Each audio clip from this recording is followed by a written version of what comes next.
teman-teman semua, perkenalkan nama saya Sarulfia Fatima dengan NIM J41023981. Pada video kali ini saya akan memberikan video mengenai influenza pada flu burung atau avian influenza. Penyakit ini merupakan penyakit menular yang dapat menularkan kepada unggas seperti bebek, ayam, dan juga burung. Penyakit ini juga masih menjadi perhatian penting dunia karena dapat menularkan kepada hewan sehingga dapat menyebabkan berjuta kematian pada hewan dan juga dapat menyebabkan penularan kepada manusia atau dapat menular kepada manusia. Flu burung disebabkan oleh virus influenza tipe A yang termasuk dalam keluarga virus Orthomyxoviridae. Virus influenza memiliki berbagai subtipe. Salah satu yang paling dikenal adalah H5N1. Secara struktur, virus influenza berbentuk bulat dan memiliki protein di permukaannya, yaitu hemaglutinin H dan neuraminidase N. Hemaglutinin membantu virus menempel pada sel inang, sedangkan neuraminidase membantu virus keluar dari sel setelah berkembang biak. Ketika virus flu burung masuk ke dalam tubuh unggas, virus akan menempel pada sel saluran pernapasan menggunakan protein hemaglutinin. Kemudian masuk ke dalam sel dan memperbanyak diri. Virus yang baru terbentuk akan keluar dari sel dengan bantuan neuraminidase dan menginfeksi sel lain dengan menyebabkan kerusakan jaringan dan munculnya gejala penyakit. Virus ini juga dapat menyebar dengan cepat antar unggas melalui saliva, lendir, pernapasan, dan kotoran terinfeksi sehingga berpotensi menimbulkan wabah pada peternakan unggas.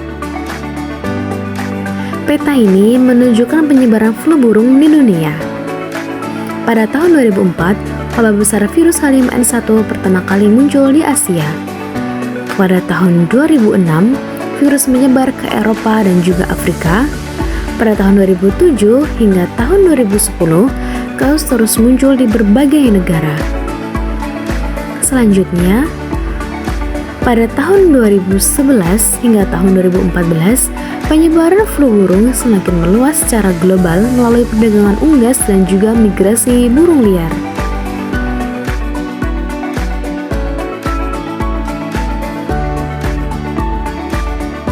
Avian influenza atau flu burung dapat menyebar secara langsung melalui kontak antara unggas yang terinfeksi dengan unggas yang sehat. Penularan bisa terjadi melalui lendir pernapasan, air liur, dan kotoran unggas yang mengandung virus. Berdasarkan keganasannya, virus avian influenza dibedakan menjadi dua jenis, yaitu Highly Pathogenic Avian Influenza atau HPAI. HPAI merupakan jenis yang paling berbahaya karena dapat menyebabkan penyakit yang parah dan kematian pada unggas dalam waktu singkat.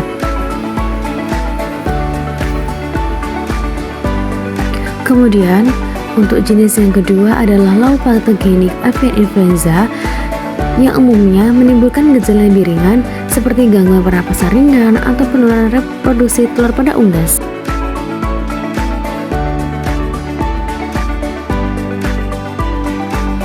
Pada hewan, khususnya unggas seperti ayam dan bebek, infeksi avian influenza dapat menimbulkan berbagai gejala.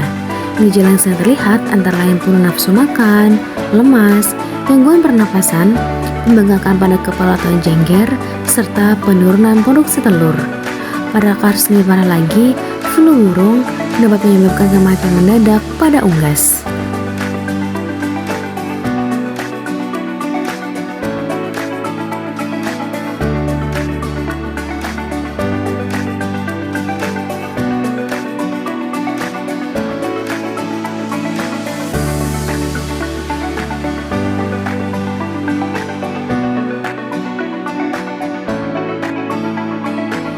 Gejala avian influenza pada manusia umumnya mirip dengan gejala influenza biasa, tetapi pada beberapa kasus dapat menjadi lebih berat. Gejala yang dapat muncul antara lain yang pertama demam tinggi, 2 batuk, 3 sakit tenggorokan, 4 nyeri otot dan kelelahan, 5 sakit kepala, 6 sesak napas atau kesulitan bernapas, 7 pneumonia, 8 gejala lain seperti muncul mual, muntah, diare atau infeksi mata. Diagnosis avian influenza dilakukan melalui beberapa pemeriksaan. Pertama, dokter akan melakukan pemeriksaan klinis untuk melihat gejala seperti demam, batuk, dan gangguan pernapasan, serta riwayat kontak dengan unggas yang terinfeksi. Selanjutnya, melakukan pemeriksaan laboratorium seperti RT-PCR yang digunakan untuk mendeteksi materi genetik virus influenza dalam sampel dari hidung atau tenggorokan. Selain itu, juga dilakukan tes antigen atau serologi untuk mengetahui adanya respon antibodi terhadap virus.